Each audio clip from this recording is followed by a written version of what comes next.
Bolalar hammaga salom. Men buning birinchi videomda ikkinchi qismini chiqarishni maqsad qilgandim.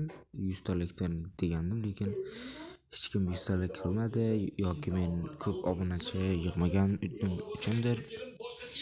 Shuning uchun ikkinchi qismini 100 talik farqi qanday bo'lishidan qat'iy nazar 300 qanchadir prosmotr yig'ib tashlabdi. Shuning uchun ikkinchi qismini olishni boshladim. Xullas, men Shokir. Ikkinchi qismim narsalarni yasash haqida bo'ladi. Kompyuterga usulda narsalar yasash bo'ladi. Birinchi o'rinda buni o'zim narsalarni tezroq topish uchun kreativ rejimga o'ta olamiz. O'tganimizdan keyin ochiqroq soniga kelsak, normalar bo'ladi. Keyin nimalar? Qiyinroq narsalar yasashni birinchi boshlaymiz. Qiyinroq narsalardan nimalar yasasak bo'ladi?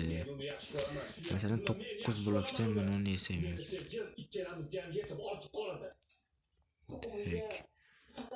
Pastdan oltinni qo'yib, keyin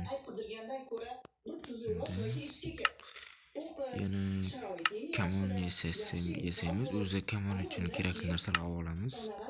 Ip kerak bo'ladi, chuk kerak bo'ladi. Agar kreativ rejimda ham yasab bo'lsa, kreativ rejimda ham yasaymiz. Bundan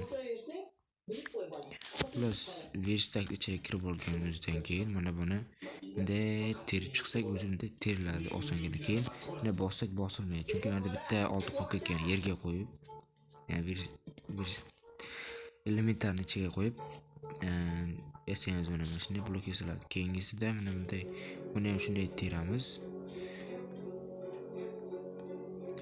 Keyin bunday bo'lib qolsa, tekis qilib o'tkazsak bo'ladi. Keyin olib o'tamiz. Yana nima? Keyin mana bunday o'tkazsak, qolib ketganda mana ularni chiqarib tashlaymiz. Chiqarib tashlab, bunday qilib buni yasaymiz. Keyin bir chiqib ko'rsak, o'zi oson qilib beradi-da.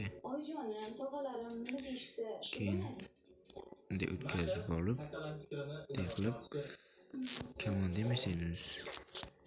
Keyin nimalar yasak bo'ladi?